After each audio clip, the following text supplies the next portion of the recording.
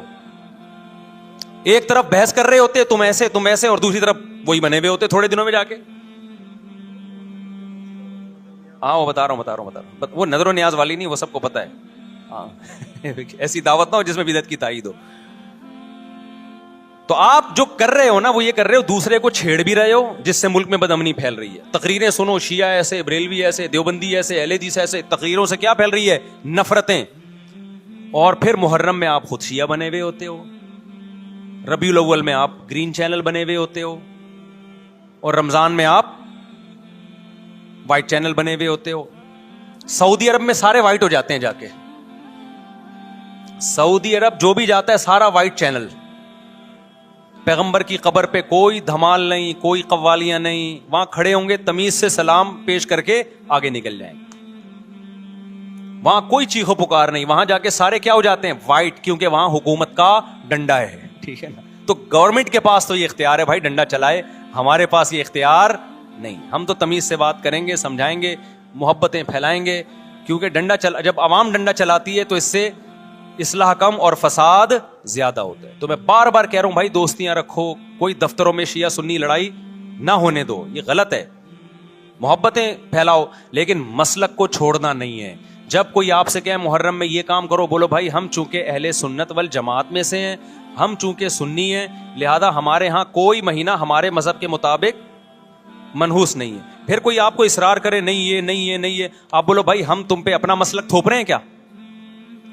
تم جلوس نکالتے ہو, تم ماتم کرتے ہو, ہم تو نہیں تمہیں روکتے آ کے, بلکہ گورنمنٹ تمہیں تحفظ دیتی ہے, سیکیورٹی دیتی ہے گورنمنٹ تمہیں. تو جب ہم اپنا مسلک تم پہ نہیں تھوپتے تو تم اپنا مسلک ہم پہ کیوں تھوپ رہے ہو بھائی؟ تو ہم محرم میں بھی شادی کریں گے, ربیع الاول میں بھی کریں گے, سفر میں بھی کریں گے, رمضان میں بھی کریں گے. ہم نے تو 4 کرنی ہے. ہم مہینوں کے حساب سے شروع کر دیں تو پھر ہمارے تو بڑے مسئلے ہو جائیں گے بھائی. سمجھ میں آ رہی ہے بات کہ نہیں آ رہی؟ حضرت جعفر طیار اہل بیت میں سے تھے, کتنی زوجات تھیں؟ 4 تھیں. حضرت علی کی کتنی تھیں ایک وقت میں؟ حضرت فاطمہ کے دنیا سے جانے کے بعد 4 تھیں. یہ بھی ہے سنت میں, نکاح کو فروغ دو, یہ اہل بیت کا طریقہ ہے تاکہ سوسائٹی میں زنا کم ہو, بیوہ طلاق یافتہ عورتوں کو ٹھکانا